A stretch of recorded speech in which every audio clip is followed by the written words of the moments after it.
തൂതയിൽ പുതിയ പാലത്തിന് നിർമ്മാണ പ്രവൃത്തികൾ അവസാന ഘട്ടത്തിൽ. പാലത്തിലെ ടാറിംഗ് പ്രവൃത്തികളും സൈഡ് വാൾ കോൺക്രീറ്റ് പ്രവൃത്തികളും പൂർത്തിയാക്കി മാർച്ച് അവസാനത്തോടെ പാലം ഗതാഗതത്തിനായി തുറന്നുകൊടുക്കാനാകുമെന്നാണ് പ്രതീക്ഷ.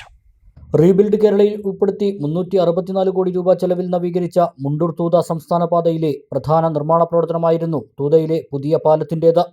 പാലക്കാട്, മലപ്പുറം ജില്ലകളെ ബന്ധിപ്പിച്ച തൂതപ്പുഴയ്ക്ക് കുറുകെ പഴയ പാലത്തിന് സമാന്തരമായാണ് 10 മീറ്റർ വീതിയിലും 140 മീറ്റർ നീളത്തിലും പുതിയ പാലം നിർമ്മിച്ചത്.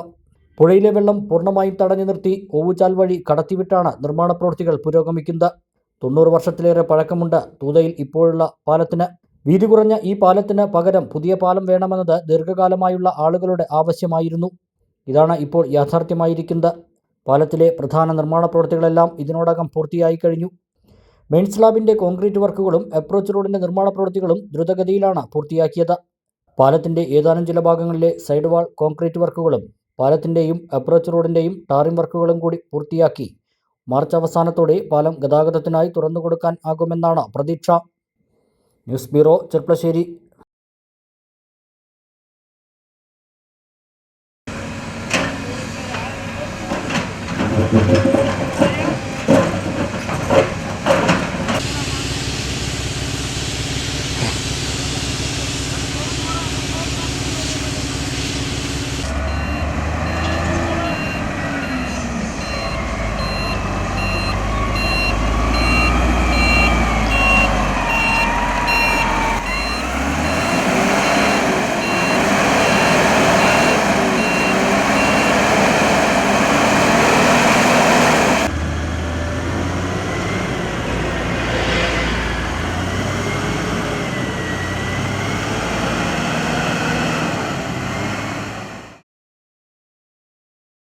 Choose it, build it, love it.